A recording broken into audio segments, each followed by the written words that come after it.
La personne atteinte de troubles neurocognitifs peut vivre de l'agressivité.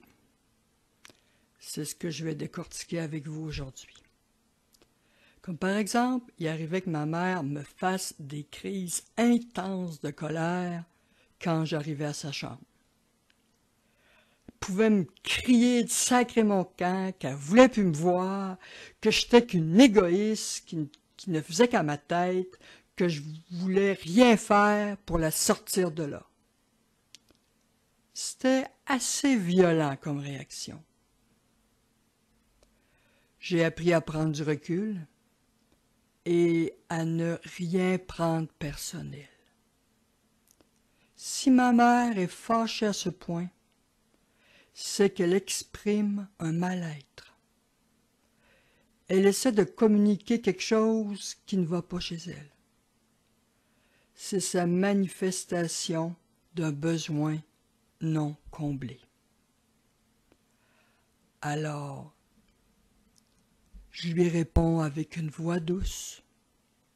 J'accueille son émotion par de l'écoute empathique, comme par exemple « Vous êtes en colère, hein, ma chère maman? C'est bien normal avec tout ce que vous vivez. » Puis j'essaie de trouver la source de cette crise. Quel est l'agent déclencheur? Quel besoin elle essaie de m'exprimer? Ça peut être de la douleur, un inconfort. Elle est peut-être frustrée parce qu'elle se sent perdue dans l'espace et le temps. Avoir été agressée parce qu'on a été trop rapide dans un geste avec elle.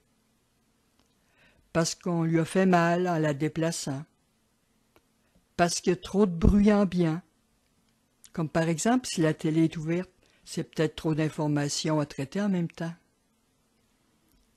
Il peut y avoir de la peine qui s'exprime par de l'agitation et de la colère. Elle peut aussi avoir ressenti le stress, l'impatience des autres. Notre état intérieur se transmet à ces personnes. Elles sont comme des éponges émotionnelles. Mais cette transmission d'état va dans les deux sens. Alors, en restant calme, ma propre sérénité peut l'aider à se calmer. Je la touche pas. Elle pourrait avoir l'impression que je tente de l'immobiliser. Je la retiens que si elle est en danger. La diversion peut aussi fonctionner en mettant de la musique qu'elle aime ou chanter une chanson. Bon, je peux me retirer pour quelques minutes. Ça finit toujours par passer. Puis on ne peut pas tout décoder. Alors j'essaie avant tout de garder mon sang-froid en prenant une distance intérieure et ne jamais essayer de raisonner la personne. Ce qui est certain, c'est que les réactions émotionnelles de ces personnes ne sont pas de la manipulation, du chantage ou de la méchanceté. Elles sont de plus en plus démunies, mais elles ont encore les émotions pour traduire leur vécu et leurs besoins non comblés. L'intensité de leur réaction indique exactement le degré de violence qu'elles ont ressenti.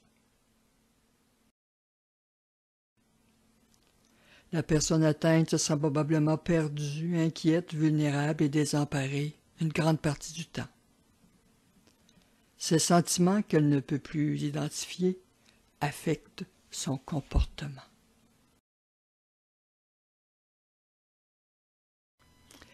Et je termine sur cette réflexion. La personne atteinte aura toujours les antennes pour reconnaître ceux et celles qui savent lui donner de l'amour, car le cœur ne fait pas d'Alzheimer. À la prochaine dans une autre capsule.